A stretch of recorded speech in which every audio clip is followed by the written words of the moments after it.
promise me that you won't use this for evil. My name is Peyton, and today we're going to be talking about SATs and how to manifest with little to no effort. Let's go. So what is SATs?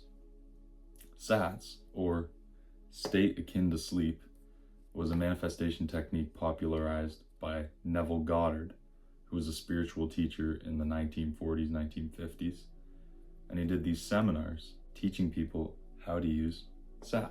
And Neville is actually the main reason we know about manifestation today. And yeah, you might be skeptical, and Neville knew that, and that's why he introduced his students to the ladder technique. So what Neville would do is he would tell his students to visualize themselves climbing a ladder as they fell asleep every night for 3 nights. And every day in between, he told them to say to themselves, "I will not climb a ladder," over and over and over.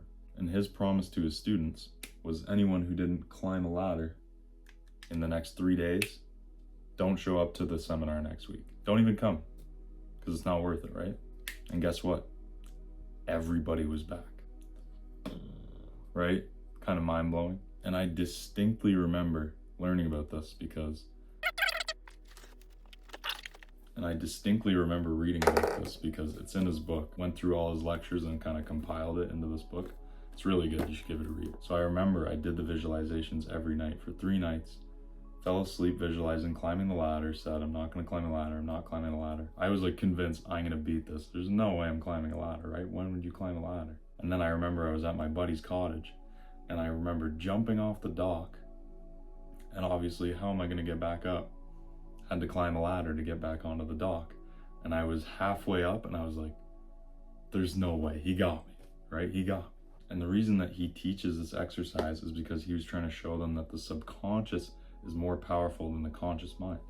Way more powerful. It didn't matter how much they said they weren't going to climb a ladder. When they visualized it, that's what brought them to it, right? And then he said, now you can do that same thing, except to become a millionaire. Like me, right? He was flexing on him. So how will we be successful with SATs? Step 1 is we're going to get into a comfortable position, as if you were going to sleep, right? Lay down. Don't change anything about your routine. You know yourself, you know how you fall asleep. Step 2 is you're going to visualize your desire on a loop as you're falling asleep.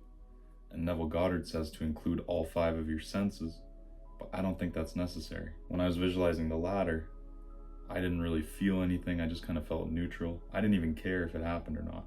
So there really isn't that much effort. Just make it a short thing that you can loop over and over. Climbing a ladder. And the reason this works is because our subconscious is always guarded by our ego during the day. So it's not going to let anything in. So when you're imagining this on a loop, that's when you're getting in. And that's why I'm making step 3 sleep in the state, because you're going to fall asleep with this looping in your mind, and it's just going to become more and more powerful and ingrain into your mind the more you do it. You need to act as if, and that just means act like you have it already. If you're manifesting a good body, you're not going to just sit around and eat chips. You're going to go to the gym, right? Be that person now, so you become that person externally. As above, so below. If you wake up and your manifestation hasn't come true, maybe you didn't get that money, just continue like nothing happened, because when you rely on your external reality and let it dictate your internal reality, that's signifying lack. And that's what's going to magnify, and that's what's going to impress on your subconscious mind. You have to kind of see it as an inevitable thing that's going to happen for you. Otherwise it won't. There has to be intention by it, because where attention and intention goes, energy flows. So if this worked, let me know in the comments below. Let me know if you climb that ladder, and I will see you in the next video. Trust.